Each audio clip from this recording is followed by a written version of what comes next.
مساء الخير، مرحبا بكم في هذه الحلقة الجديدة من برنامج تيجيني توك. اليوم غادي نناقشوا واحد الإشكالية خطيرة اللي أصبح كيعرفها المجتمع المغربي بكثرة، ظاهرة العنف بصفة عامة، ولكن خاصة ظاهرة العنف داخل الملاعب. ويمكن ماشي غير داخل الملاعب، لان اصبحنا نشوفوا هذا العنف المرتبط بالرياضه داخل الملاعب وخارج الملاعب.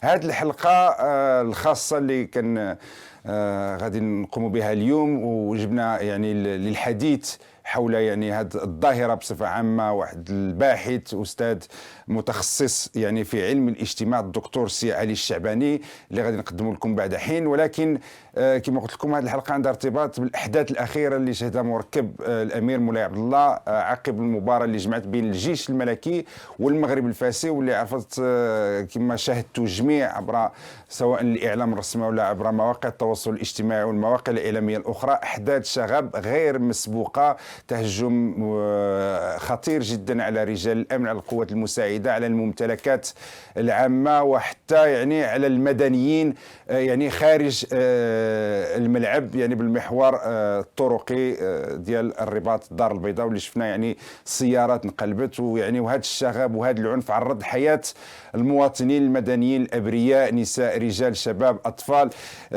عرض الحياة ديالهم للخطر. إذن ظاهرة غير عادية، إن احنا كنشوفوا شغب داخل الملاعب يعني في عدة بلدان، ولكن اللي وقع عندنا واللي بدا كيوقع يعني دو بلوز اون بلوس يعني بكثرة، يعني شي حاجة اللي غير مسبوقة يعني. وحنا اليوم استضفنا الدكتور علي الشعباني اللي راح حاضر معنا في هذا البرنامج. دكتور مرحبا بكم. شكرا لك سي تيجيني. نذكر بأنما أنت أستاذ باحث يعني في علم الاجتماع. بغينا نناقشوا معك هذه الظاهرة واللي يعني أصبحت تقلق الجميع، يعني تقلق المسؤولين، تقلق المواطنين العاديين. بغينا نعرف واش هذه ظاهرة عابرة يعني عادية أو لا شي حاجة اللي أخطر من ذلك. بغينا نعرفوا ونناقشوا معكم دكتور يعني الجذور والأسباب ديال هذا العنف بصفة عامة، وهذا العنف ديال الملاعب وهذا الشغب. بغينا نعرفوا الامتدادات ديالو، واش هذا العنف غير داخل الملاعب أو لا أيضا خارج الملاعب. وبغينا نشوفوا واش كاين شي حلول في نهاية المطاف. نعم. لا أولا كلمة أولى وغادي نخليك تتكلم، وغادي نشوفوا في نفس الوقت يعني بعض، لا بقى معايا أستاذ، غادي نشوفوا في نفس الوقت بعض أحداث هذوك الشغب اللي شفناها نهار الأحد. تفضل يا أستاذ. طبعا الظاهرة ليست وليدة اليوم. هذه الحالة التي وقعت أول أمس يعني في ملعب في المركب الرياضي الأمير مولاي عبد الله ليست هي أولى الحالات، ولكنها حالات تتكرر عدة مرات. تكررت في الدار البيضاء وفي الرباط وفي العديد من المدن الأخرى. كنشوفوا بعض يعني الصور من هذه المظاهر ديال العنف. هذه نعم، هذه الظاهرة أيضا هي ظاهرة تتكرر، وبما أنها تتكرر لابد أن تستفزنا نحن كباحثين. لماذا تقع؟ لماذا الشغب؟ لماذا يحدث هذا الشغب؟ وعندما نطرح هذا السؤال لماذا الشغب، تتبادر إلى أذهاننا العديد من القضايا المرتبطة بهذا الحدث، بهذه الظاهرة.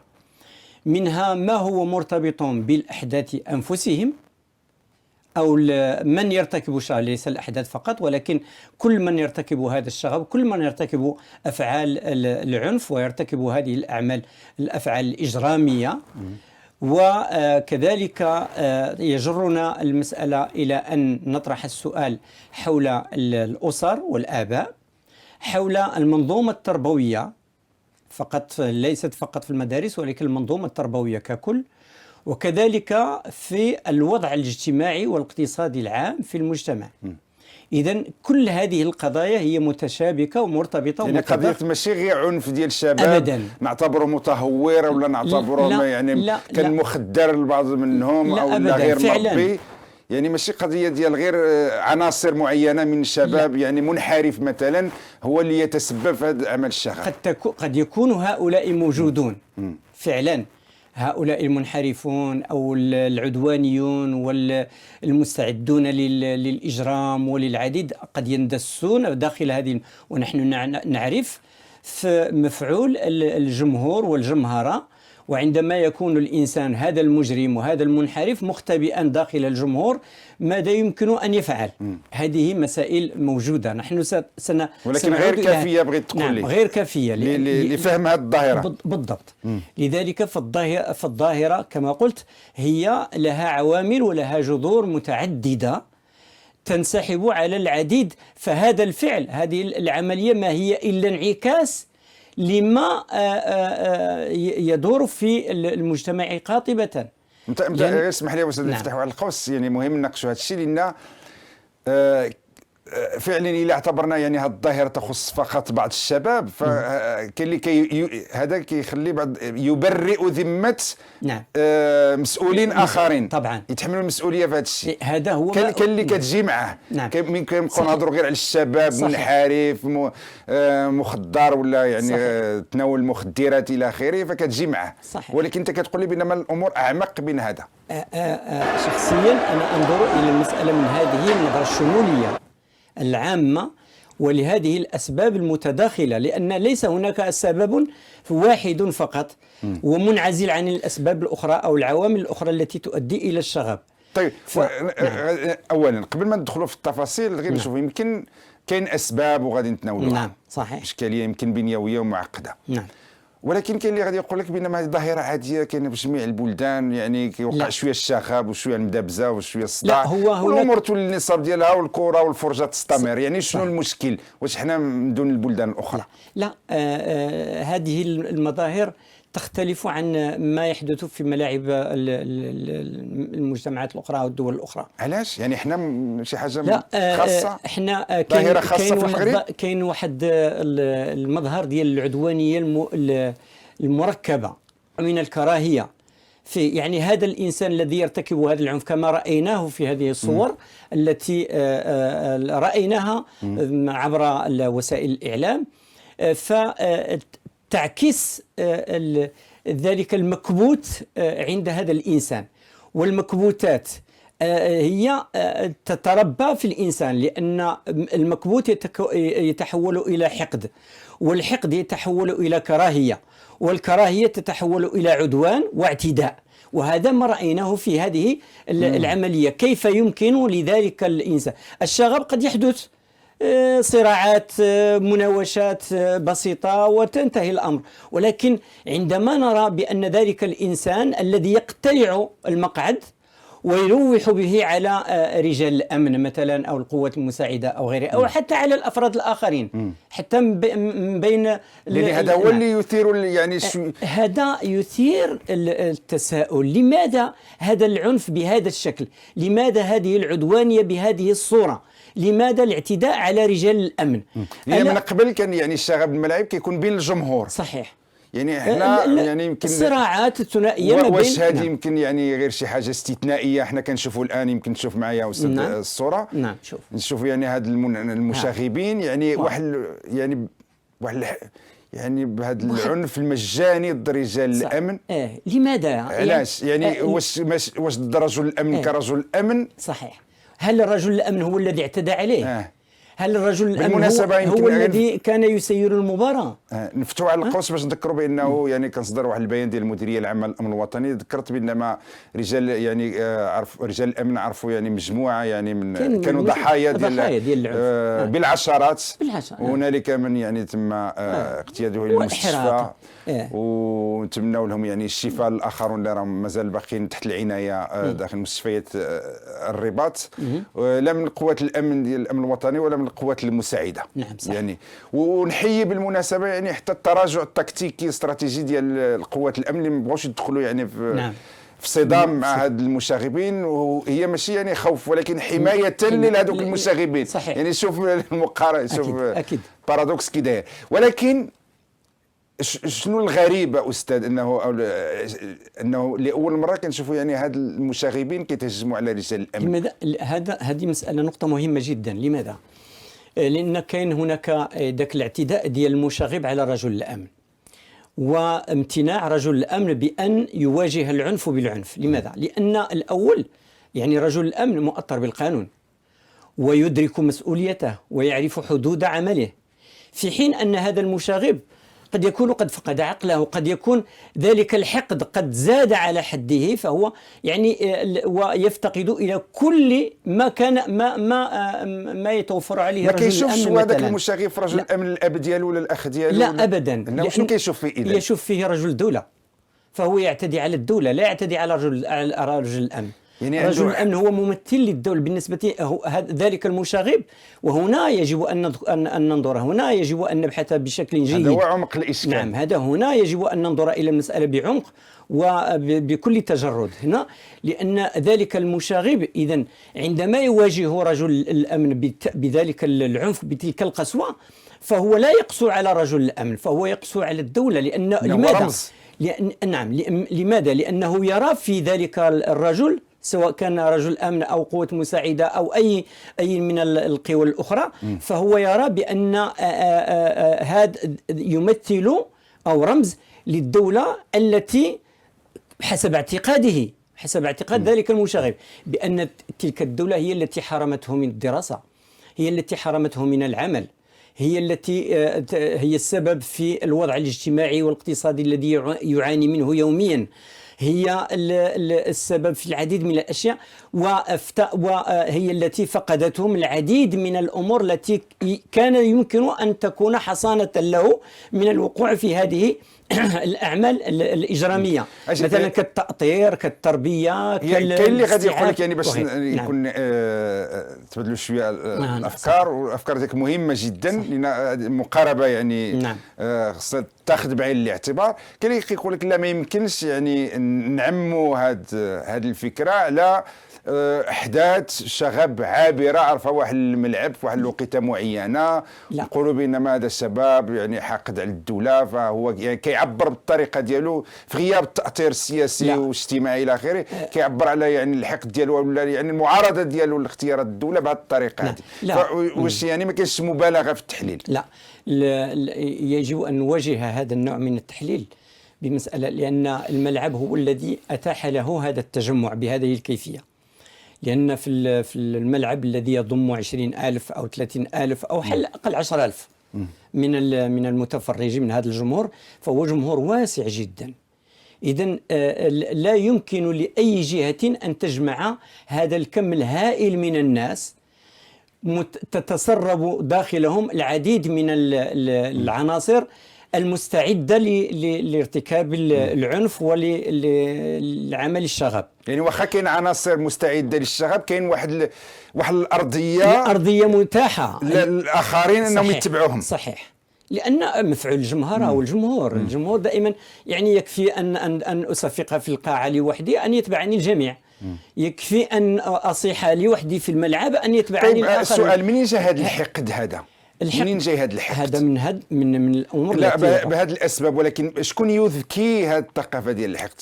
يعني واش غياب القيم في المجتمع، غياب التاثير، غياب الثقافه، غياب يعني نعم. علاش مثلا هاد الشباب لا يعبرون عن الاراء ديالهم، او لا مثلا فرضيه انهم فعلا غير راضون على وضع معين، علاش ما كيعبروش عليه بطرق متحضره الى بغينا نقول ولا حضاريه؟ لا، لنخرج شيئا ما من الملعب.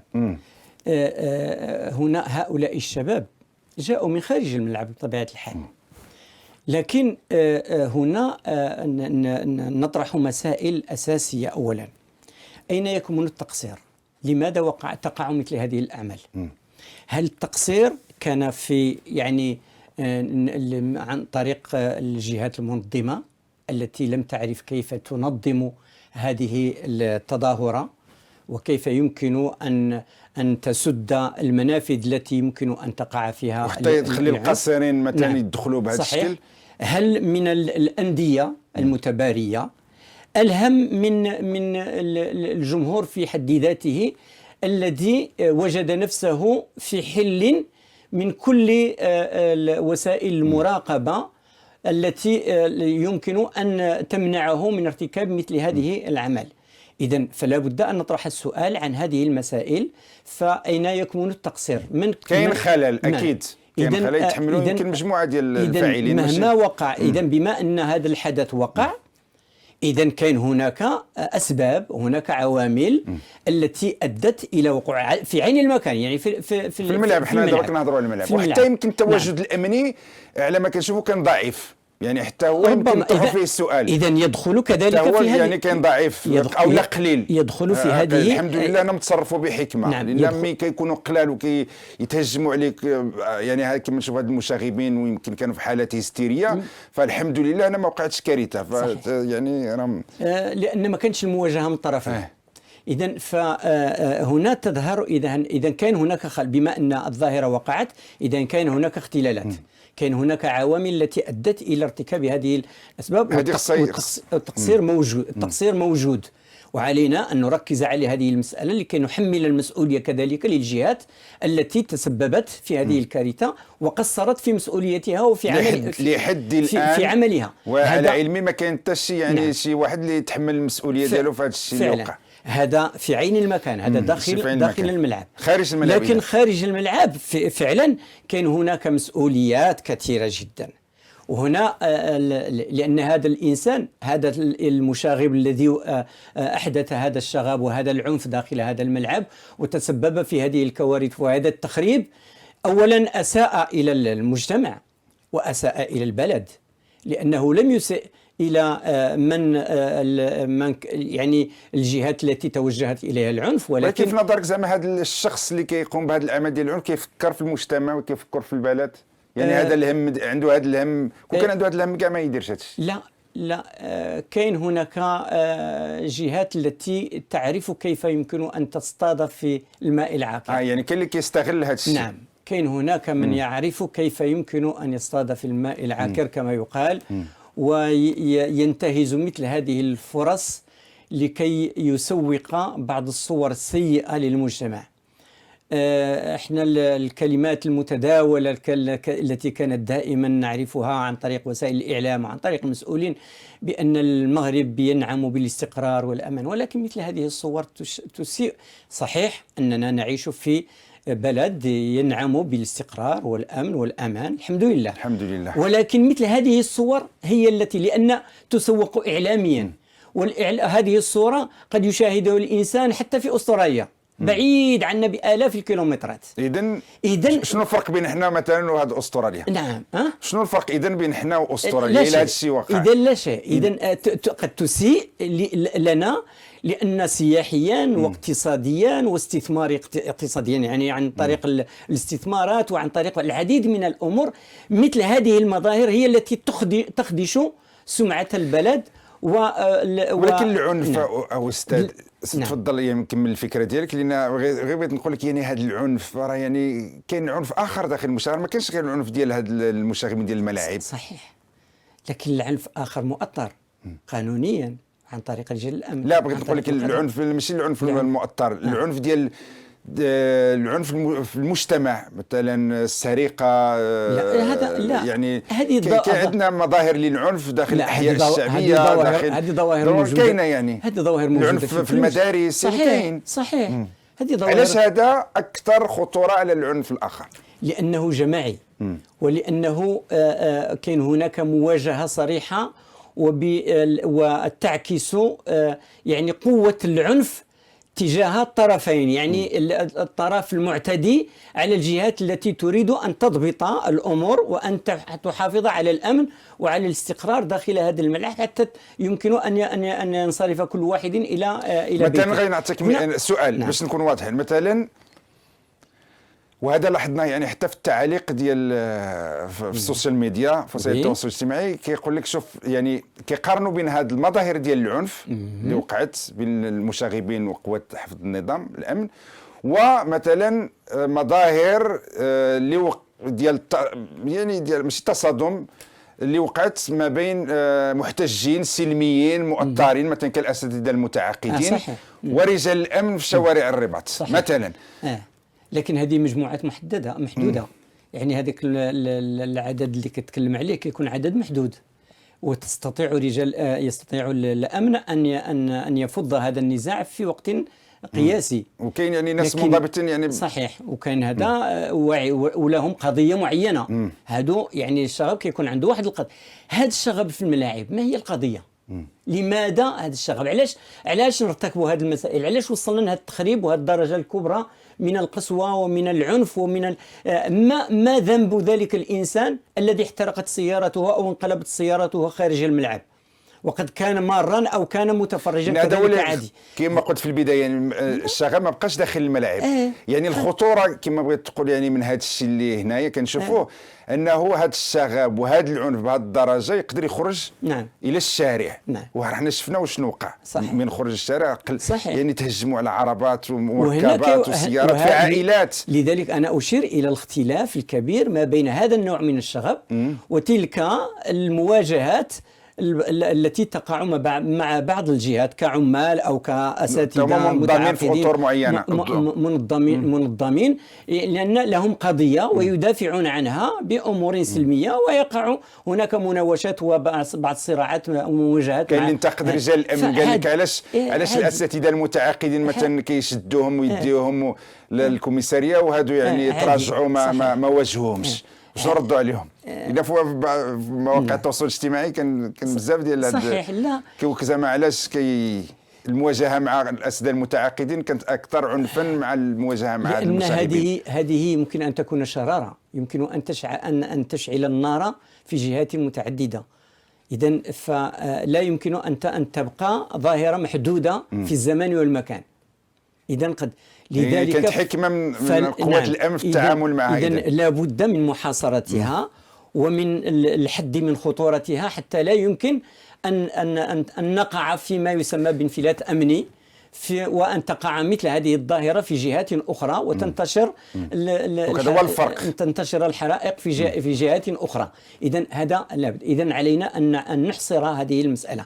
لكن المساله يجب علينا استاذ تيجيني وأن أن أن أن ننظر إلى هذا الشغب من زوايا أخرى أيضا. فلا يجب فقط أن نحمل المسؤولية لهذا المنحرف أو هذا المشاغب الذي تسبب في هذه المشاكل، ولكن لا يجب علينا أن ننسى الجهات الأخرى. أين هي الجهات التي يمكن أن تستوعب أن تدمج الشباب؟ أين هي مسؤولية الآباء ومسؤولية الأسر التي عليها أن تنشئ أبنائها على حب الوطن وعلى احترام الملك العام والممتلكات العامة وعلى العديد من القيم النبيلة الذي يتربى عليها الإنسان المغربي والذي ينشأ عليها. ولكن ما كان فعلا. ولكن نخلي اولا نبقاو في اولا ما كتشوفش بان ما كنحملوا بزاف المسؤوليه للاباء؟ لا، لان غادي تمشي تهضر معاهم ويقول لك الاباء انا ما غادي نمشي ما قادرش نجيب واحد طرف خبز للعائله ديالي وانا حاصل وكاري وما عنديش باش نخلص الكرا وانا حاصل في المشاكل ديالي وما عنديش دويره وتحملوني مسؤوليه انا خصني نربي الشباب لا وانا ما جيلك يعني واش ما كنحملوش هاد الاباء هاد الاسر واللي في غالب الاحيان معوزه وفقيره وعلى المسؤوليه اللي كبيره عليهم؟ سي تيجيني انا لم اكملت الجواب لان بطبيعه الحال يعني ابتدات بالاسره لان الطفل اولا يخرج من الاسره. هذاك الطفل هذاك الانسان ذاك الشاب ولا ذاك القاصر اللي جا الملعب وكان سبب في هذا الشغب خرج من الاسره، جاء من بيته من بيت اسرته. ولكن كاين الاسره والاسر. لا ما لك. اذا هنا فعلا كاين الاسر اللي قريه، كاين الاسر اللي اميه، كاين الاسر اللي معوزه، كاين الاسر اللي ثريه، يعني ما يمكنش احنا كنتكلموا بالمطلق. ما كاين هذا. اذا لابد. اذا ولكن المسؤوليه لا تقع فقط على الاسر لوحدهم. أنا ذكرت العوامل التي يمكن أن تستعملها والآليات التي يمكن أن تستعملها الأسرة في ضبط سلوك أبنائها وفي تربيتهم وتنشئتهم على أين عندهم مسؤولية. نعم. هذه النقطة الأولى. شكون هو المسؤول الثاني مثلا في نظركم؟ ثانيا كاين المنظومة التربوية بصفة عامة. المدرسة أيضا عليها أن تكون أن تمرر هذه المسألة. ونحن نعرف أن للأسف الشديد أننا عندما نراجع بعض المناهج التربوية والمناهج التعليمية نجدها فيها نقص كبير جدا في مسألة التأطير وتربية النشء وغيره لعدة عوامل. ربما المجال لن يسمح لنا بإثارة العديد من القضايا. يعني المنظومة التربوية بصفة عامة فيها إشكال، كذلك فيها إشكال ويجب أن تراجع ويجب علينا أن ننعتها أيضا وأن نحملها المسؤولية في مثل ما في أو على الأقل أن تتحمل جزء من المسؤولية فيما يقع في هذه الانحرافات وغيرها. ثم كذلك العامل الآخر الذي يرجع إلى مؤسسات الدولة، أي المؤسسات الحكومية المسؤولة على تأطير الشباب وإدماجهم. كاين هناك عندنا دور الشباب، عندنا دور الثقافة، عندنا العديد من المراكز التي تقوم بهذه المسؤولية، لكن عندما ننظر إلى هذه المؤسسات نجدها بأنها فارغة يعني أو أنها عاجزة أو أنها تفتقر إلى كل ما يمكن أن يساعدها على القيام بمسؤوليتها. فقد نقوم بجولة في بإحدى دور الشباب في المغرب، وقد نجد فيها عنصر واحد هو بمثابة مدير دار الشباب، وهو في نفس الوقت بواب وحارس، وهو في نفس الوقت مؤطر ومنشط إلى آخره. فلا يقدر نهائيا ولا يمكن إطلاقا أن يقوم بواجبه وأن تؤدي هذه المؤسسة دورها. دور الثقافة كذلك غائبة. الجهات إذن فهذه الوزارتين فقط، وهي وزارة واحدة الآن، وزارة الشباب والثقافة، فإذا فعليها أن تتحمل مسؤوليتها وأن تعرف. ولكن الإمكانيات وما تتكلم معه يقول لك ما عندناش الإمكانيات. هذا ما كانش الفلوس، ما شنو غادي نديروا لك؟ إذا أن تنسحب، أن نحذف هذه الوزارات، نحذفها. لماذا؟ إذا ما قيمة تواجدها إذا لم تكن غير قادرة؟ كنعرفوا الميزانية ديال الثقافة يعني من أضعف الميزانيات داخل هذه الحكومة. ما كانش حس، ما كانش اهتمام بالثقافة بصفة عامة. لماذا كانت تقوم بواجبها في السنوات الماضية؟ هل كنا أغنياء في السنوات الماضية أكثر من الآن؟ فعلا احنا بالجيل ديالنا نعقلوا على دار الشباب ودار الثقافة. كانت رجع الست جيني، كانت مرجع، كانت منارة للتربية والتنشئة. رجع للسبعينات والستينات وغير الأواسط ديال الثمانينات، وشوف الأدوار التي كانت تقوم بهذه المؤسسات. ما عندناش مشكل. ثم احنا ما لك هنا المسألة كذلك الدور ديال الفاعلين الجمعويين، الجمعيات أيضا لها دورها في التأطير، تأطير الشباب، وهذا لأنها هي التي تشتغل في هذه المؤسسات. شنو الجمعيات باقينا دابا؟ أنا غير مسؤول على هذه المسألة، ولكن شكون هما هذه الجمعيات دابا؟ ما كناش كنسمعوا على الجمعيات اللي كتأطر الشباب. نادرا ما يعني باش ما نكونوش عدميين، ولكن لا اسمح لي سيتي جيني، اللي مشيتي لواحد العدد ديال الوزارات لهذا وغادي لا خلينا بالوزارات، الجمعيات داخل عندهم لوائح طويلة جدا من الجمعيات، وهناك جمعيات تستفيد من الدعم الدولة. هذا الشيء اللي كاين دابا، هذا مشكل كبير استاذ بغيت نهضروا فيه. ولكن دابا انا اللي كنسمع الجمعيات الخيريه هي اللي كاينه دابا، نعم، او الجمعيات اللي كتستافد ببرامج التنميه البشريه. يعني الجمعيات كتمشي، يعني الجمعيات الهدف ديالها انها تمشي تطلب الدعم من الدوله، لكن علينا مسؤوليه تاسيس جمعيات التي تؤطر الشباب والتي تربيهم والتي يمكن ان المجتمع تبدل استاذ. راه ماشي هذا المجتمع اللي تكلمت عليه ديال السبعينات الثمانينات. دابا علينا ان نسير. الجمعيات اللي عندنا دابا الان يعني كنتاسف انا كنقولها بحسره، وهذا خلل، وهذا خلل هنا في هذه المساله. ثم كذلك العامل الاخر الذي يشمل الجميع وهو الوضع الاجتماعي والاقتصادي العام الذي يعيش فيه كافه المغاربه. هذا الذي خرج من هذا الذي جاء الى هذا الملعب، فهو جاء من وضع مليء، يعني مليء بالعقد، يحقد على المجتمع بكامله، لأنه كان سببا في حرمانه من الشغل، في حرمانه من الدراسة، حرمانه من الحياة الكريمة. العديد يعني معظم هؤلاء الجمهور جاءوا من أحياء هامشية، من أحياء شعبية، يعني أنا لا أتهم هذه الأحياء، ولكن لأن هذه الأحياء تحتضن عائلات محترمة وناس، ولكن الغالبية العظمى تأتي من هذه، فهي تأتي بحمولة كبيرة من المجموعة من الحرمان الذي تعاني منه هذه الشبيبة أو هذه الفئات في هذه الأحياء. فلذلك تجد في الملاعب يعني الحاضنة لتفريغ هذه المكبوتات وهذا الحقد الدفين عند هذه الفئة. ملاحظة مهمة نعم. جدا عندي. نعم. فقط جوج ديال الأسئلة مرتبطة بها باش كتعليق على اللي قلته. واش يعني الوضع مثلا نقدروا نسميو الازمه الاقتصاديه، الازمه الاجتماعيه، صحيح. الازمه القيميه اللي ما تكلمناش عليها، ازمه نعم. قيم صحيح. داخل المجتمع. صحيح. يعني القيم وهي ديال دابا ما مرتبطة بقاتش بالتربية اللي القيم. يعني السؤال كاع واش بقات عندنا قيم داخل هذا المجتمع؟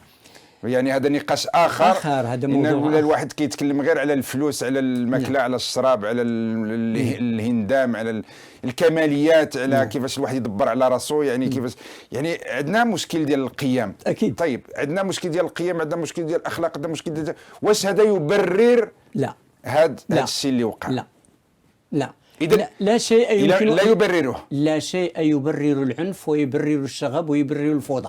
علاش ابدا لا يمكن ان نبحث عن مرتبط التبرير. عطفا على هذا، علاش هاد الناس ما عبروش على المشاكل اللي كيعانيوها مثلا؟ شكون هما هاد الشباب هاد المشاغبون لا بين قوسين ما نعموش كاملين كاع، ماشي كلشي اللي كان في الملعب مارس الشغب، ولكن هاد الناس، هاد الشباب اللي نعتبرهم يعني حاقدين على المجتمع، حاقدين على الدولة، علاش ما كيعبروش على الحقد ديالهم بطريقة سلمية مثلا؟ هذا هو السؤال ديالي المهم. اولا لانهم غير مؤطرين. شكون اللي خصو يأطرهم؟ خلينا بالدولة دابا مثلا. شوف في الملاعب حنا كنعرفوا الالتراس كيمكن يكونوا الجمعيات ديال المشجعين ديال واش هذا الالتراس في حد ذاتهم بعدا عندهم من الكفاءة ما يمكن تأطير هذا الجماهير الغفيرة من الشباب؟ علينا أن نعتني بهؤلاء. علينا أن نعتني. احنا دابا كنشوفوا أستاذ. نعم. بينما قبل ما يبدي لنا العنف الآن اللي خطير، العنف راه كيبدأ قبل المقابلة خارج الملعب، وكيوقع داخل الملعب وخارج الملعب من بعد. لان كنشوفوا مثلا كتوقع مقابله ديال الوداد والرجاء ولا ديال البركان والرجاء، كيبداو الالتراسات ما بينهم، يتراشقون يعني يتبادلون يعني الاتهامات والكلام النابي، ويعني وحتى التهديدات. هذا كل شيء عبر مواقع التواصل الاجتماعي وفي المواقع. يعني الدوله كتشوف هذا الشيء. هذا شيء عادي. يعني هذا الشيء راه باين. هذا الشيء عادي. الإطراس كيتحمل المسؤولية. لا بد أن يقع تدافع، لا بد أن يقع صراع، لأن هذه مسألة لا يمكن. هذا موجود في العالم بكامله، ليس فقط في المغرب. فقط علينا على هذه الجهات التي تنظم مثل هذه الجمعيات أو هذه التنسيقيات أو غيرها أن تعرف كيف يمكن أن تضبط وأن تنظم هذه الجهات حتى لا يمكن أن تنفلت منها، وأن يمكن أن تتسبب في طيب أنا غادي نعطيك واحد السؤال جوهري. نعم. إذا سمحتوا لي دكتور. طبعا. هاد الناس هادو شباب، الأغلبية ديالهم شباب. صحيح. يعني وشباب وقصيرين. يعني من 13 عام حتى واحد يمكن المعدل ديال 25 سنة، 26 سنة، 27 سنة. هاد الناس هاد الشباب، هاد الجيل الجديد، واش الدولة كتعرف تخاطبه؟ واش الأحزاب السياسية مثلا كتعرف يعني تأثروا؟ يعني واش أنا تبعت الحملة الانتخابية والأخيرة وما بعد الحملة الانتخابية، ما عمرو شفت هاد الأحزاب السياسية وحتى المسؤولين ديالنا ديال الدولة بصفة عامة أنهم عندهم واحد الخطاب معين ومحدد لهذه الفئة. يعني هنا نرجعوا لهذا، يعني هذا الخطاب، واش كاين هنالك خطاب جيلي او لا؟ يعني تعامل مع هذه الاجيال في حد ذاتها يعني كما هي. هذا موضوع مهم جدا. هذه اسئله يعني ما اشرت اليه الان اعتقد هو صلب الموضوع، شيء جميل جدا. لكن فيما يتعلق هنا جوج فئات وانا افرق بينهما، كاين قلت القصيرين وكاين الشباب. القصيرين انا شخصيا يعني في هذه المساله يعني اسرهم وعائلتهم يتحمل مسؤولية هؤلاء، لأنه لا يجب أن يلجوا هذه الجهات إذا كانت لديهم الإمكانية أستاذ، ما عدا إذا كانوا مصاحبين بآبائهم أو بمن يحميهم أو بمن يراقبهم كذلك. فهذه المسألة، لأن القاصر لا حق له بأن يدخل لوحده إلى الملعب. هذه وقانون، وحتى إذا لم يكن هناك قانون يجب أن نحدث القوانين التي تمنع التشريعات التي تمنع القاصرين للولوج إلى الملاعب لوحدهم. قد نحدث لهم مؤسسات أخرى. طيب هذه إجراءات عملية. دابا كنقول لك زعما نمشيو للجوهر. أيوة أنا ماشي لك. نعم. القضية ديال الشباب هنا مسألة أخرى. هنا تكلمتي على القضية التأطير، وهنا كنرجعوا يعني أثرت المسألة ديال التأطير وغادي نرجعوا له. إذا كاين هناك غياب تأطير تام، أقول تام وأتحمل مسؤوليتي في هذه المسألة، لأن وأشرت إلى نقطة مهمة كذلك فيما يتعلق بالأحزاب السياسية. بالله عليك، هل يمكن أن نتكلم عن بعض الأحزاب السياسية هنا التي يمكن أن تخصص برامج خاصة لتأطير الشباب؟ وهي هل هناك، طبعا كاين هناك جهات، بعض الأحزاب التي تكلمت تقول هناك الشبيبات الحزبية، عندها شبيبات ولكن حزبية. شبيبات حزبية، ولكن هل هذه الشبيبات الحزبية تهتم فقط بتلك الشبيبة المنضوية تحت الحزب وتحاول وتؤطرها تأطيرا سياسيا حتى يمكن أن تدمجها في الحزب أو في مؤسسات الدولة؟ نعم. إذن لكن أن تهتم بتأطير الشباب بصفة مطلقة، في أن تكون لها برامج أخرى موازية ماشي سياسية فقط، ولكن أن تكون لها برامج موازية التي تحتوي الشباب وتؤطرهم وتحاول إدماجهم.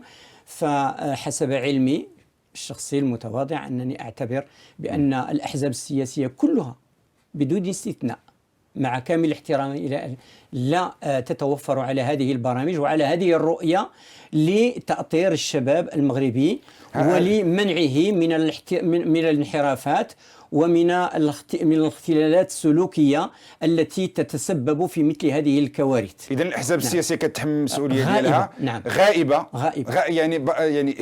مشاكل الشباب غائبة، يعني الجوهرية غائبة. صحيح. التواصل مع هذا الشباب اللي عنده هذه المشاكل يعني منعدم غير موجود، وحتى الشبيبات الحزبية يعني أصبحت يعني منظمات يعني تابعة للحزب، يعني لأن من سيتحمل انتخابوية وصف، لأن هذه المواجهات وهذا ليس غريب من الأغلبية ديال زعماء هذه الشبيبات الحزبية هم أبناء القياديين. صحيح. يعني في الحزب. ايوه صحيح، لأنك هيئوهم للمستقبل.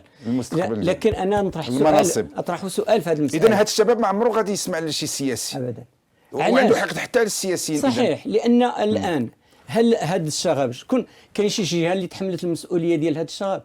ما كايناش. لأن لو كانوا منضوين إلى جمعيات معينة أو إلى تنظيمات معينة كانت ذاك التنظيمات تحمل المسؤولية. دابا الآن الفوضى وقعت بصفة عامة ولا أحد الجميع يتبرأ من هذا الشغب والجميع يستنكر مثل هذه الأعمال. والخطير في ولكن من هو المسؤول؟ وغادي تصحني واش أنا على حق أو على خطأ. نعم. أن هذا المؤسسات الحكومية وهذه الأحزاب السياسية وهذه المنظمات اللي مفروض فيها أنها تربي هذا الجيل يعني وتواكبوا في هذه المشاكل اللي عنده باش ما نوصلوش، هي يعني جات معها كتنتكل على كتنتكل على القوات الأمنية فقط. وكطالبها بمزيد من الردع والزجر لمواجهه هاد المشاغبين باش يتنصل من المسؤوليه ديالها. يعني جات معها يعني كترمي الكره للقوات وكيصبحوا يعني الامن بصفه عامه دائما هو هذاك الرجل الاطفائي. صحيح. لان ما كانش اللي كيبني. نعم. وغدا غادي نحملوا المسؤوليه ذاك رجل الامن الذي واجه العنف بالعنف، ولأنه هو اللي بقى في المواجهه. قلت لك لان يعني المشكل انا نتحدى شي شبيبه حزبيه مشات لشي حي شعبي في هاد الناس او لا جمعتهم او لا تكلمت معهم. ابدا كما تعتقد انت كذلك هذا نفس اعتقادي، انها بقيت في هذه الفوضى وأننا في مواجهه مباشره مع رجال الامن، لا توجد اي جهه ولا اي حزب ولا اي تنظيم تحمل مسؤولية هذا الشغب وقال بأننا نحن الذين قصرنا، حتى بالنسبة للجامعة والأندية. واحد المختص في إطار الفرق بين التظاهر المؤطر واللي واخا تكون فيه مواجهة مع رجال الأمن من أجل حفظ النظام يعني اللي تعتبر عادي في جميع الأمم، وهاد الأعمال الشغب بهذا النوع هذا كيقول لك هادو اللي خطير فيهم هو سماهم محتجي المسافة الصفر مع رجال الأمن.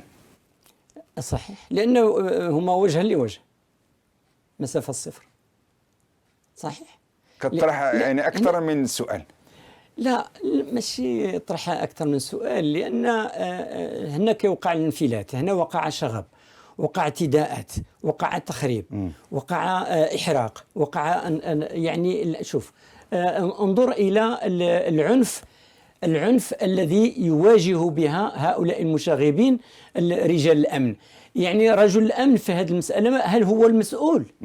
هل هو ماذا؟ إذن لذلك قلت لك قبل قليل بأن هذا الإنسان الذي يواجه بهذا العنف بهذه القسوة هو يتوجه إلى جهات أخرى، ليس إلى ذلك رجل الأمن الذي هو أمامه، ولكن إلى جهات أخرى الذي يعتبرها بأنها هي المسؤولة عن كل الأوضاع وكل المشكلات وكل الأوزار الذي يقع ولكن في فيها. نهاية المطاف دابا خلينا يعني ناقشنا شوية الجوهر لأن صحيح. خرجنا من المألوف، وهذا هو يعني هذا هو الهدف من أننا تستضيف واحد المختص نعم. يعني في هذا المجال. يعني وهذا ما بقاش عندنا بزاف أننا نستضيفوا محللين في المجال السوسيولوجي أو مختصين في العالم النفسي أو مختصين في العالم ديال التربية. هذا فقدناه لا في وسائل الإعلام ولا داخل المجتمع مؤسسات الدولة ولا الحكومة. نورمالمون من يوقع هذا الشيء خصنا تجمع المختصين، ماشي تجمع السياسيين المقصرين.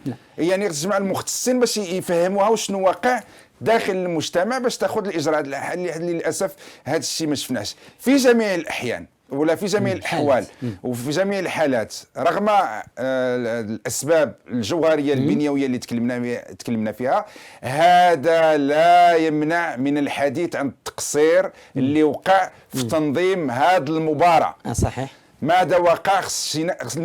ربط المسؤوليه بالمحاسبه ما خصهاش تبقى حبر على ورق في الدستور المغربي او لا غير شعار.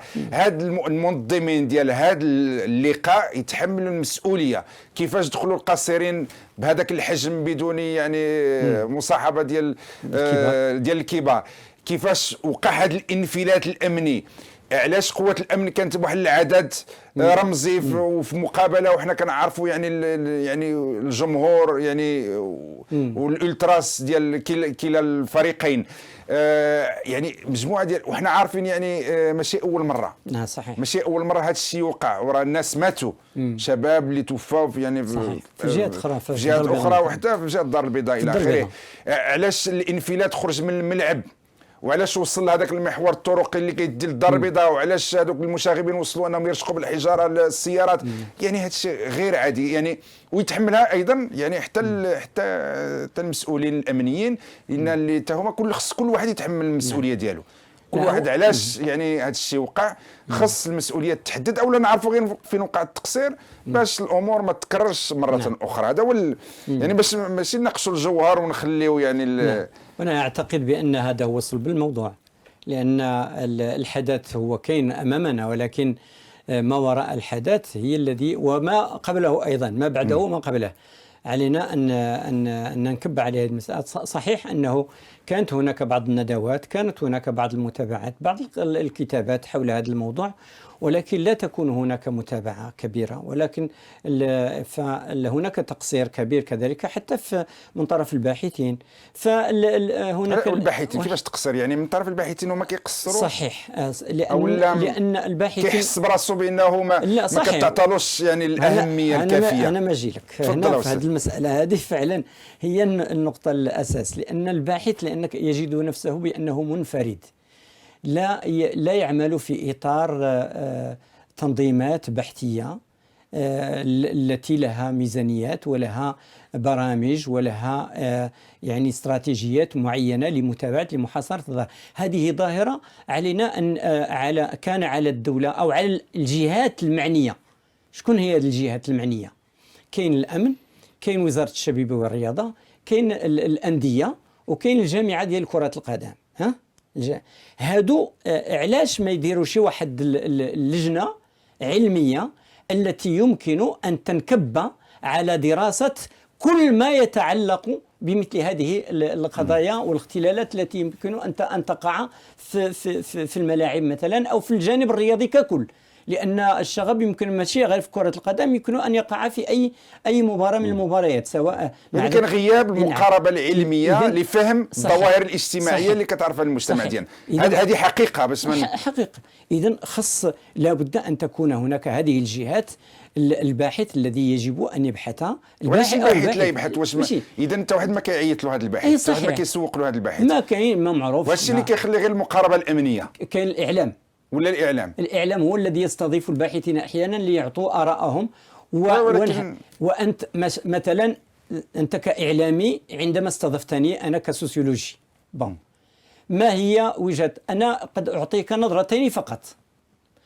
نظرة الخبير الذي ربما له بعض المعلومات حول الظاهرة وهذا، وأن يعطي هذه أن يسرد هذه النظرة ويحللها إلى آخره، أو أن ينتقد من هو وراء هذه المسألة.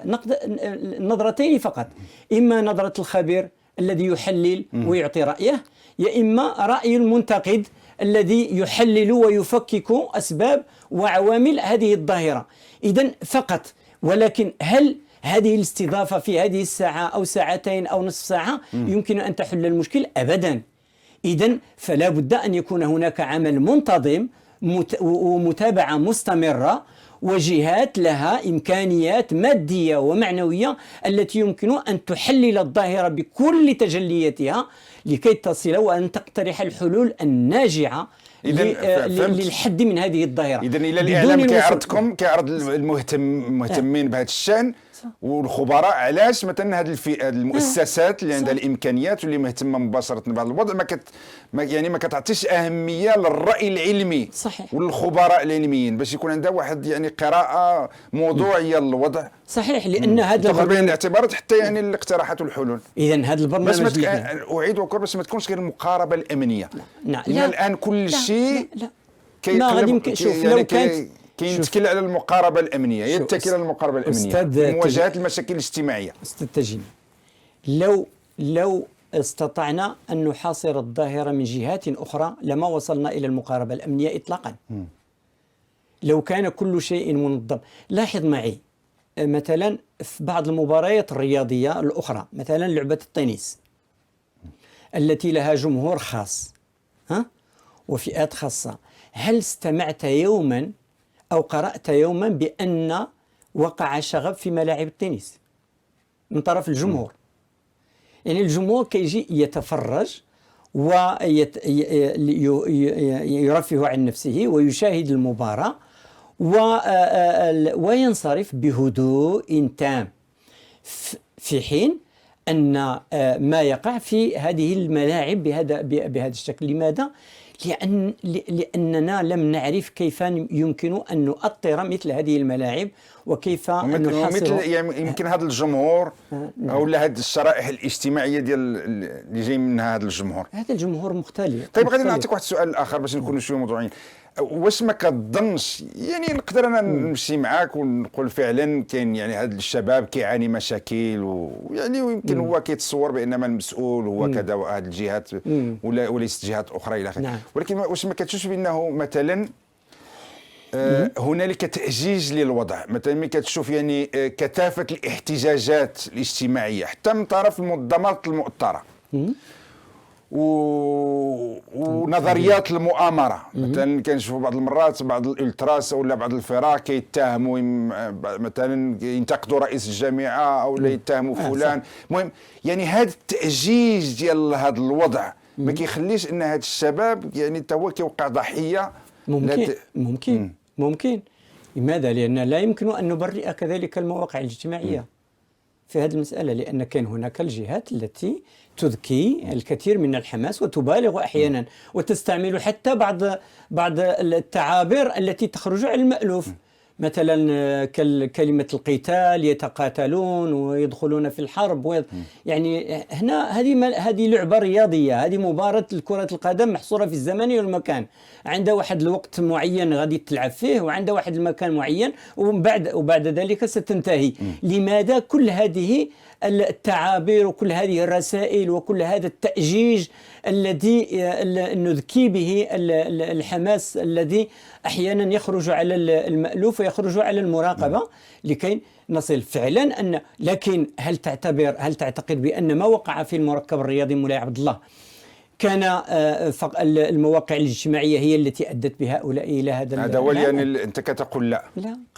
قد لا تكون إشكال أعمق من، ربما أعمق بكثير من هذه المسألة، وهناك عوامل متعددة ذكرنا البعض منها، وهناك عوامل أخرى أيضا. إذن العنف يمكن نحصر الآن في داخل الملعب وحول الملعب، نعم. خارج الملعب حول الملعب، ولكن يعني الإرهاصات والفكر بقى بعيدة يا أخي. المحفز لهذا العنف حاضر داخل المجتمع، حاضر داخل المجتمع، ويمكن يتم التعبير عليه أيضا فعلا داخل المجتمع أو لا. فعلا، لأن مثل هذه الأمور، لأن الكثير من الاحتقانات والكثير من الأحقاد والكثير من الشعور بالكراهية وغيرها أحيانا تنتظر فقط الشرارة الأولى لكي تشتعل النار. فأحيانا تكون في هذه الملاعب، وأحيانا تكون في جهات أخرى. إذن فلذلك الشغب في الملاعب، لا نقول شغب الملاعب، ولكن الشغب في الملاعب، يعني الفوضى التي وقعت داخل ملعب معين لأسباب معينة، حتى حول الملعب. نعم، داخل يعني الملعب بصفة عامة. إذن لكن العوامل المؤدية إلى ما وقع يعني تكون حاضرة من قبل، وما زالت حاضرة ولا زالت فعلا. واش قضينا دابا الآن؟ النزاع انفض والأمور حصرناها، ودابا الآن كنحصيو الخسائر والكوارث اللي وقعت إلى آخره، وانتهى الأمر. ولكن هل الظاهرة انتهت؟ لا. لكن اللي يقول لك يعني الدولة خصها يعني تضرب بيد من حديد. لا، ليس شوف، القانون عمره لابد خصنا من التشريعات الخاصة. أولا أحكام تكون قاسية باش تكون عبرة لمن لا يعتبر. ونتابع أيضا واش هذا الشيء يكفي؟ واش هذه المقاربة الزجرية تكفي لمواجهة هذا العنف؟ ليست مواجهة، ولكن ستحد نوعا ما. ستحد نوعا ما، لأن في الوقت اللي غادي نحاسبوا ذاك الأب ديال القاصر، ولو أن الأب ما كانش مسؤول، عفوا. إذن رغم أن الأب لم يكن مسؤولا، ولكن عندما نتابعه ما غاديش نتابعوا الأب. كي غادي نديروا نتابعوا الأب؟ وهذا حنا في دولة الحق والقانون. لا، نتابع الأب لأن مسؤولية القاصر على والديه. نحن لا نحاسب القاصر، نحاسب الوالد. لأن متى هذا فيه نقاش يمكن نقاش قانوني، لا ماشي قضية قانوني، حتى مجتمعي. إلا كان الأب إلا كان الأب ما كاينش بعدا، كاين الأم. إلا كان الأم أرملة هي اللي كتربي وما عندهاش وخدامة، علينا أن نعرف علينا أن نتابع هذه المسائل، لأن كاين هناك أمور، لأن هذا جانب لكي نقلص. ثم كاين التشريعات الأساسية، ثم أن نعدد الجهات التي تؤطر الشباب وتحاسبوها. هذه الأحزاب السياسية راه كتلقى الفلوس ديال الدولة باش تأثر هذا المجتمع. فين هو التأثير؟ هذه الجمعيات اللي كتاخذ من التنمية البشرية، مشاريع ديال التنمية، صندوق التنمية البشرية. أنا دابا قلت لك كنعرف بزاف ديال الجمعيات اللي كيتأسسوا باش يمشيو يطلبوا الفلوس للعمالة باش يديروا الأنشطة. يعني الهم ديالهم الوحيد أنهم يمشيو يدخلوا في إطار يعني البرامج ديال التنمية البشرية. يعني بشحال عندنا من الجمعيه اللي كتاثر الشباب وتتعاونهم فعليا. هذا فيه نقاش كبير. يمكن انا خطا، ولكن ما كاينش دراسه، ما كاينش. هذا هو العمل القاعدي الذي يجب ان نكب عليه، وان نعمل من الان فصاعدا على مثل هذه الامور. حتى المقاربه ديال الدوله مثلا تشوف هذا الشباب تقول لك نعملوا له التكوين المهني. يعني واش التكوين المهني يعني كافي؟ يعني في اشكال نوليو. انا بالنسبه لي وصح لي، اسمح لي، انا كنتفاعل معاك شويه بحرقه. صحيح، لا مزيان. انا كنشوف المشكل الاكبر وهو ما بقاوش عندنا القيم داخل هذا المجتمع. لا موجوده أستاذ. هذا الشباب هذا واش من قيم عنده دابا اللي كيتهجم بهذه الطريقه؟ هنا ما كنتكلم على المنظومه التربويه، كنتكلم على التقصير ديال الاسر. كاين بعض الاسر اللي استقلت تماما في تربيه ابنائها. هذا يمكن، هذا ما كنوجهوش التهمه لاسره واحده، لمجموعه. هذه كاين واحد المجموعه كاين اسر التي استقلت من تربيه ابنائها. كتخرج من البيت كتخليهم ناعسين، كتدخل البيت كتلقاهم ناعسين. طيب انا هذا هو المشكل اللي عندي بيني وبينك، هذا هو الاختلاف. نعم. اللي عندي بيني ويعني بكل تواضع مع سيادتكم انتم مختصين في هذا الشان. انا كنقول بينما الاسره بوحدها ما يمكنش نحملوها كامل المسؤوليه. ماشي، ما كنحملش المسؤوليه للاسره اللي وحديها، ولكن كاين عندها جزء، لان هذوك الاول السي تيجيني الله يجازيك بخير، هذاك الانسان ذاك الطفل اللي كان في ذاك الملعب وهرب من البوليس ما قبطوهش، فين غادي يمشي؟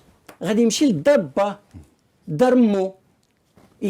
اذا فين غادي يمشي؟ ودابا هذا هو الاختلاف. انا كنقول لك هذيك الدار الا كان الوالدين اميين، او الا كان الاب غائب، او الا كان الاب حاضر ولكن عنفي وكيعنف وليداته، او الا كان الاب والام حاضرين وما في حالهمش، وعلينا ان واش الهم ديالهم الاول وهو التربيه؟ راه الى شكون هذا اللي يكره يربي ولادو الا تحت له الفرصه؟ حتى ذاك الاسر لا، حتى ذاك الاسر اللي عندهم هذه المشاكل هذه علينا ان نعرفها. الله يرضي عليك، نشوفوا الاسر بصفه عامه، نعرفها. هذه الاسره اللي هي الاب ديالها سكير وما كيدخلش للدار، هذاك الانسان اللي هو منعدم الشغل، اللي هو مريض، اللي هو هذه مسائل يجب عليه. كاين هناك مؤسسات يجب ان تنتبه الى هذه الاسر لان لها ابناء. دابا بالله عليك استاذ، في شي احياء شعبيه وفي شي احياء هامشيه، واش كاين شي واحد اللي يقدر يمشي يشوف هاد الاسر ولا هاد الاباء ولا يحسبهم؟ الناس راه ايوا اذا هناك تقصير. يمكن حنا التفكير ديالنا يمكن ديكونيكتي حتى شويه مع الواقع اللي كتعيشوا. شوف هي بعض الفئات ديال المجتمع ديالنا كنتكلم على الاسر. يعني عندنا واحد الفكر مثالي، يمكن احنا الاسر ديالنا هكا دايره، كنشوفوا بان كاع الاسر خصها تكون هكا. يمكن لكن شوف الظروف راه مختلفه. الاسره كتبقى هي الخليه الاولى للمجتمع. اذا كان الخلل في الاسره كما قلت هنا غادي يمكن نجي معك، خصنا نشوفوا كيفاش الدوله انها كيف تهتم ان تصلح هذا الجانب، لان هذه النواه الاولى كما قلت في التربيه ديال النشء. نهتموا بهذه الجهه لان هي التي تزودنا بهذه العناصر. وانت شفت بان ما كاينش اهتمام من طرف الحكومه ولا الدوله من بالاسره؟ لا ادري كيف ما كانت يعني التكوين ديالها اعلاميا كاين، كنقولوا كاين هناك المؤسسات ديال الدعم، وكاين هناك يعني ولكن الماديين كنهضروا الدعم ديال البوطات، الدعم ديال الارامل، ولكن ماشي هذا هو الدعم ديال ولكن الدعم التربوي، الدعم القيمي، الدعم الاخلاقي ما كاينش، لان هذه تتولاه كذلك المنظومه التربويه. واش المنظومه التربويه دابا الان كتقوم بواجبها ككل؟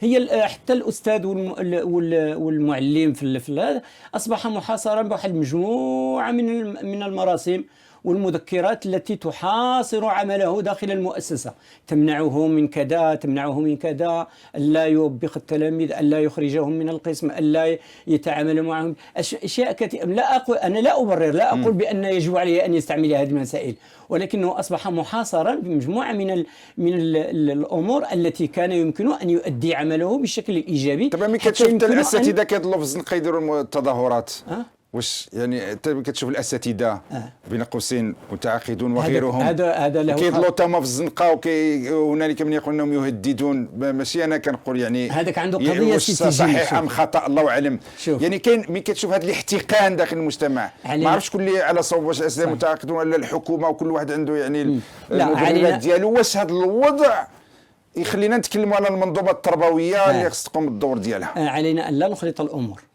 أنا كنتكلم على الأمور ديال المنظومة التربوية في إطارها السليم العادي. ملي هذاك المسائل اللي كتكلم عليها كاين إذا كاين اختلال. هذاك الأستاذ المتعاقد اللي كيخرج للشارع وكينادي بالحق ديالو، هذاك الشيء عنده قضية معينة يدافع عنها ولا علاقة لها بالشغب أو بتأدية عمله. لأن لو كان يجد نفسه في وضعية سليمة ربما ما كانش غادي ينادي بهذه المسائل، مع احترام يعني كل الجهات في هذا الاطار. لان انا اذا في هذه المساله، لان كاين اختلال، الذي يخرج الى الاحتجاج هو الذي يرى بان له يعاني من اختلال معين، اما في وضعيته الماديه او الاداريه او النفسيه او غيره. حتى بالنسبه للمنحرفين انه يعاني ايضا من اختلال اخر، لان ما صابش مدي يربيه، ما صابش مدي يحتويه، ما صابش مدي يأطرو، فتراكمت عليه واحد المجموعه ديال المشاكل، فانفجر بهذا الشكل، فانفجر بهذا الشكل التلقائي. داكو. اذا باش نختموا هذه الحلقه اللي طولنا معكم، ولكن الحديث معكم شيق ومهم جدا واستفدنا معكم بزاف. بارك الله فيك. الرياضه اذا كقاطره للتنميه يمكن اصبحت يعني معطله للتنميه في بعض الاحيان، ماشي كل شيء. صحيح. لانه مثلا انا نعطيك المقابله ديال الرجاء مؤخرا والنهضه البركانيه. يعني انا ابن مدينه بركان، بزاف اتصلوا بيا الناس ديال بركان قال لك راه المحلات تم اغلاقها والناس اصحاب المقاهي متخوفين على الممتلكات ديالهم، الى جايين واحد الجمهور ديال الرجاء، وفعلا وقعت من بعد بعض الاحداث ديال الشغب خارج الملعب. فاذا الا ملي كتجي المقابله اصحاب المحلات يغلقوا يسدوا يبلعوا يحضروا راسهم، فوقع مشكل داخل المجتمع. اكيد. لا، لاننا لم نحاصر هذه الظاهره. حتى يمكن السؤال موجه للمسؤولين كره القدم المغربيه، مثلا ملي كيتنظموا مقابلات ديال كره القدم مع 8:30 ديال العشيه في مدن صغيره، واش هذا صحي؟ كتنظم مقابله في الليل. ايوا هذا راي المنظمين. واش في ظل هذه الاوضاع اللي كنعرفوها واش صحي؟ واش حنا هو يعني واش حنا في ليفربول ولا في لا، لان بالنسبه للجهات الاخرى في الدول الاخرى، لان الا كانوا كينظموا المباريات في هذا التوقيت، لان كيراعيوا الجانب الاقتصادي ايضا، لانهم كيشوفوا بان كاين الناس كيكونوا كيشتغلوا في اليوم خلال اليوم او عندهم التزامات او عندهم خصهم يتفرغوا للعائله، حتى ولو في السبت والحد.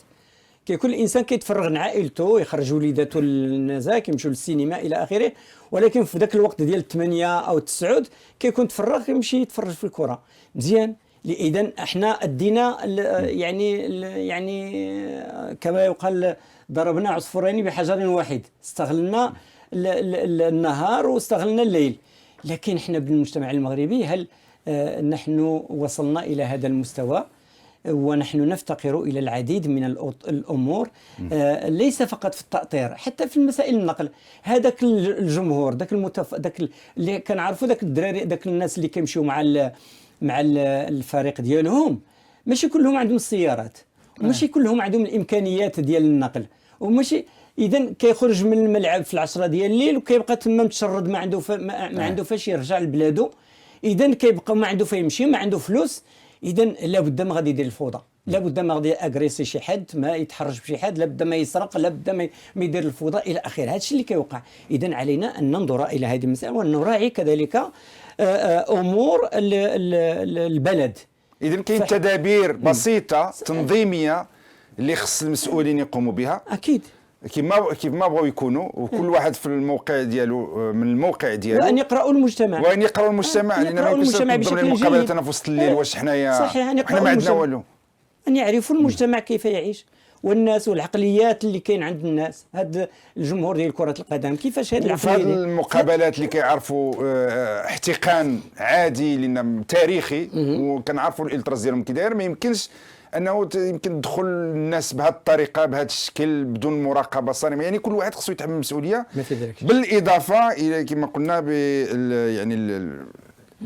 يعني المشاكل البنيويه اللي كيعرفها المجتمع المغربي ككل، واللي كتطلب يعني حلول يعني جذريه. نعم، هذه دعوه موجهه لكل المسؤولين في كل الجهات، وحتى للاحزاب السياسيه، وحتى للجمعيات التي يجب عليها أن تفكر في هذا القطاع، قطاع الشباب، وأن تعمل جاهدة من أجل التأطير، من أجل الإدماج، هذا كله من أجل صالح بلدنا.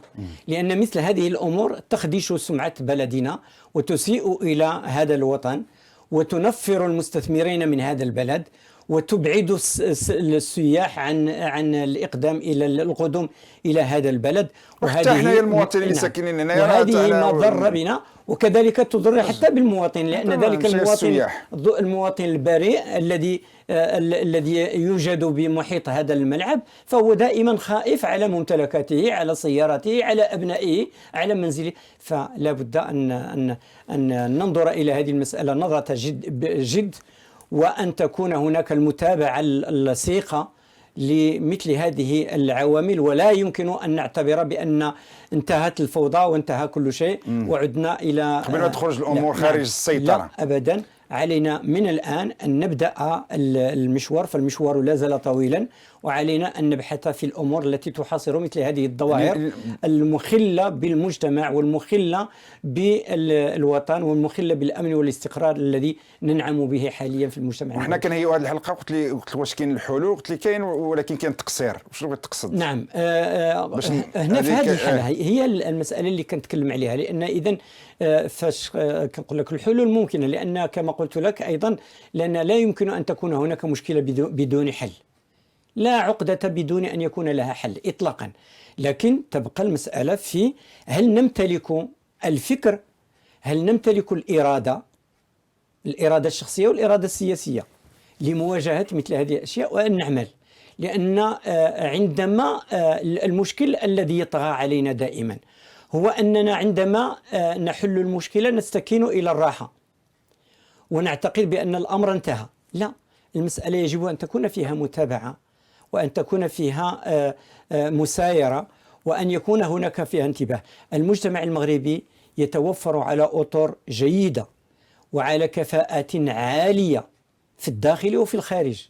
عندما نتكلم عن المغاربة والأطر التي توجد في العديد من الدول كلهم كذلك مجندون ومستعدون إلى أن يقدموا خدمات لهذا البلد ويساعدون على حل مثل هذه المشاكل.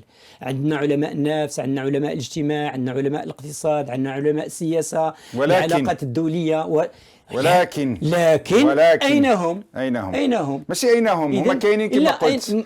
علاش ما كيعيطوا لهمش؟ علاش ما كيعيطوا لهمش؟ علاش ما كيستافدوش؟ إذن في هذه الحالة هذه يجب علينا.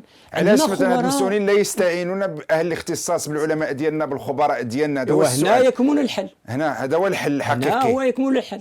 لذلك قلت لك بأن كاين هناك الحلول. كيقول لك إذا أسندت الأمور إلى غير أهلها فانتظر الساعة. على هذا الشيء كامل ملي كنتكلموا على بعض المؤسسات الأخرى واللي كتلقى أموال طائلة من المال العام وما كتقومش بالدور ديالها وكيتم تهميش الكفاءات وكيتم تهميش الأطر، فهذا غير مقبول. وحتى هذوك هاد المؤسسات اللي كنتكلموا عليها اللي كيستافدوا ما كيديروا والو، فهما اللي دائما يناشدون بالمقاربة الأمنية والمقاربة القضائية لأن تجي معهم. صحيح. يعني هي اللي تناسبهم. مع الأسف الشديد. إذن فلا بد للانتباه المقاربة الأمنية ولا المقاربة القضائية غير كافية. غير كافية ويمكن ما نوصلوا لهاش إلا اعتمدنا كما قلت لك أن إذا ما اعتمدنا على مقاربات أخرى، أكثر علمية وأكثر تربوية واجتماعية واقتصادية هذا وقيمية وروحية، يمكن أن نبتعد تماما عن المقاربة الأمنية ولا نلتجئ إطلاقا إلى رجال الأمن. دكتور علي الشعباني، أستاذ باحث في علم الاجتماع، كنشكرو. كانت لقاء مهم بزاف لأن خرجنا بهذاك التحليل هذاك النمطي المبسط اللي كيقول لك يعني الشغب الملاعب في الملاعب بسبب الرياضة وبسبب يعني المخدرات. الأمور أعمق من هذا، وهذا هو يعني الهدف من الواحد يعني كي يسأل أهل الاختصاص، يعني كيستافد أكثر. كنشكرك. الحديث كان طويل ولكن كان شيق. شكرا لك. نتمنى نستضيفوك في حلقة أخرى ونناقشوا مواضيع أخرى مجتمعية، وهذا الشيء للأسف سنمونك داخل البلد. شكرا أستاذ، وجزاك الله بخير، وشكرا على الاستضافة، وأتمنى لكم التوفيق والنجاح في برامجكم وفي ما تقدمونه خدمة لهذا البلد. شكرا. وبدوري إخواني أخواتي أقول لكم إلى اللقاء في حلقة أخرى من برنامج تيجيني توك. إلى ذلك الحين مع السلامة، ونتلقى في برنامج آخر من برامج مغرب تيفي.